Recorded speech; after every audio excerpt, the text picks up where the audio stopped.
Hi, today I'm doing a review on a series called the Sirantha Jax series by Ann Aguire. And this is a very science fictional series set in space.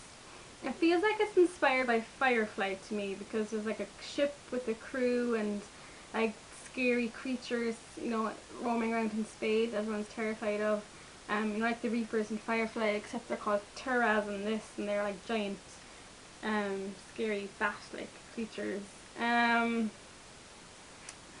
So with this series, I was really excited about the initial premise. It's about Jax, a girl who is a navigator or a jumper, which means she's able to kind of transfer herself and a spaceship and everyone on the ship to a completely different location, and that, like, kind of jumping through space basically, and that ability is slowly killing her, and it kills every jumper really, and she just accepts that fate. The more she uses her power, the more it slowly kills her, and that part I thought was really interesting, and I was excited. And the first two or three chapters were the parts where I was most excited by the series, and then it kind of went downhill. So like she's kind of like mentally scarred because at the beginning she's in this kind of psychiatric unit, and these people break her out, and they want to use her as their jumper because they lost theirs. So she has, like, I like the whole mental kind of instability of her. She what's it called, borderline paranoid dysfunction. So she's just ultra paranoid of everything. And Jax is kind of like a different to the normal protagonist, because usually they're kind of really heroic and selfless and everything, but she is so selfish. Like, at times it made her hard to be likable as the protagonist, but I liked how different she was. And then we got to see as well the change in her, like she became a bit less selfish as the books went on. So yeah, I mean, there was interesting aspects in this series, but they just got so boring and so dull. Like, the first book was good, the second book was okay, and the third and fourth were just bad.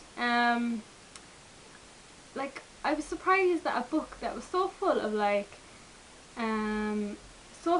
chase scenes and life or death scenarios and fight scenes.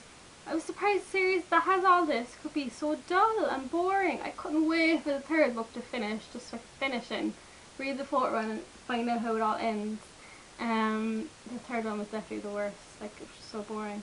And then the book I downloaded, the fourth one, it didn't come with the last 5 chapters, so I still don't know what happened at the very end after all that. If anyone out there has read the last 5 chapters of the fourth book, please let me know what happened. I'm not sure when the fifth one is out, but I don't think I'll be reading it. Which is a pity, because it started off good enough and then it just went downhill. The writing of the series as well is a bit off.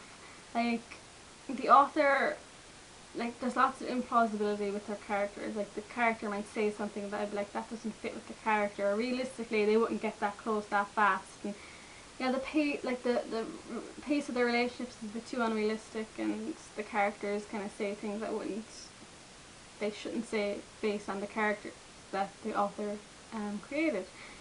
But yeah, so that's a big negative. The whole sci-fi world created wasn't too hard to grasp. It was the whole names and vocabulary involved. Oh, it was just got confusing. Like, I felt that, like you're in a test, you should try and remember all this different vocabulary and words and terms. Like, it was just hard to keep up. Okay, so there was I can't remember. There was planet names. So there was Nuterra, there was Isis Thor, there was Gehenna. Like, these aren't really typical words either. And there was like different governments. There was Farwan, there was a syndicate, and there was the conglomerate or something. Yeah, at the beginning as well, the Terras were the scary creatures. Then halfway through, the author makes out this other race of aliens or the scary creatures. So that was kind of like a big twist. Like, that came out of nowhere. It's a pity. Like, I don't recommend the series.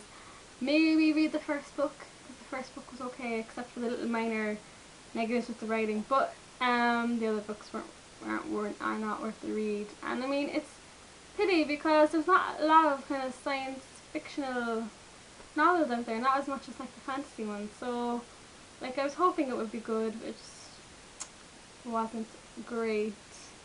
I can't really say much too else without spoiling things. Yeah, so that's basically my review. So I don't really recommend the series, maybe the first book, that's it, but not the rest. And yeah, that's about it. So now I'm going to move on to a more spoiler-filled review. So if you haven't read the series before, I'm going to be mentioning spoilers now, so you might want to switch off. Okay, so as I said, Jax was an okayish character. Like, you got to see the change in her over the books.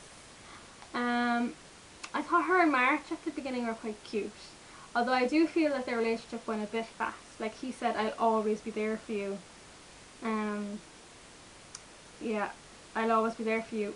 Pretty early on in their relationship, like right after they met, which was like weird. That just came out of nowhere. And the kind of mind reading thing became the norm pretty quickly. I wasn't as frustrated with it as I thought. I don't really like that usually. And I was surprised Jax didn't complain about it more. As well, when Jax and Dina had their kind of reunion at the end of the first book, Dina came out with, "Oh, you're my best friend," and I was like, Dina, this character the author created, would never say something like that so early on.